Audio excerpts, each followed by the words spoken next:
আর প্রমাণ দেখে এবার পুলিশ আহিরিকে গ্রেপ্তার করে জেলে নিয়ে গেল। হ্যাঁ বন্ধুরা, এমনটাই দেখতে পারবে আজকের পর্বে। বিস্তারিত জানতে ভিডিওটিতে লাইক দিয়ে চ্যানেলটিকে সাবস্ক্রাইব করে পুরো ভিডিওটি তোমরা দেখতে থাকো।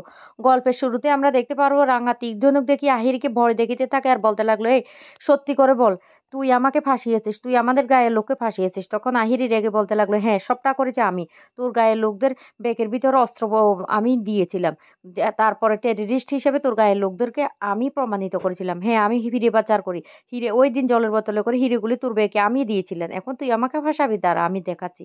এই বলে তীর ধনুকটা নিজের পেটে নিজে গেঁথে নেয়। এদিকে রাঙা লুকিয়ে একটা ক্যামেরা সেখানে ফিট করে রেখেছিল। অন্যদিকে তীর ধনুকটা পেটে ঢুকানোর সাথে সাথে আহিরি চিৎকার করতে থাকে আর বলতে লাগলো, আমাকে মেরে ফেললো রাঙা।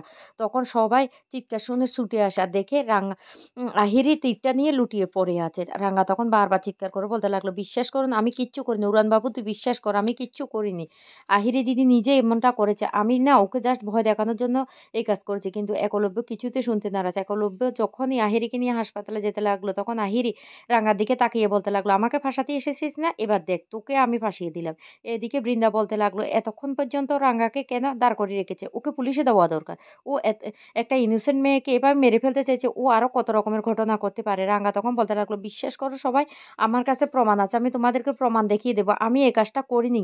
এই বলে কান্নাকাটি করতে থাকে। তারপর রাঙা সবাইকে নিয়ে সেই ঘরটার মধ্যে যায় আর সেখানে গিয়ে ক্যামেরাটা খুঁজতে থাকে, কিন্তু ক্যামেরাটা কোথায় পাওয়া যায় না। অন্যদিকে একলব্য নিয়ে যায় হাসপাতালে আহিরিকে, আর আহিরি তখন অপারেশন চলতে থাকে। এইদিকে বৃন্দা পুলিশকে খবর দেয়, সেখানে পুলিশরা চলে আসে। আর পুলিশরা আসলে রাঙা সেই যে ভিডিওটা করে রেখেছিল সেটা পুলিশকে দেখিয়ে দেয় যে সেখানে রাঙার কোনো হাত ছিল না, আহিরি নিজে এই কাজটা করেছে। পুলিশরা সেটা দেখার সাথে সাথে বলতে লাগলো, ঠিক আছে আহিরি সুস্থ হোক, আহিরিকে আমরা এবার উপযুক্ত শাস্তি দেব এইভাবে একটা মেয়েকে ফাঁসানোর জন্য। তো বন্ধুরা, আগামী পর্বতে তোমরা এমনটাই দেখতে পারবে, সেটা দেখার জন্য চ্যানেলটিকে সাবস্ক্রাইব করে রাখবে।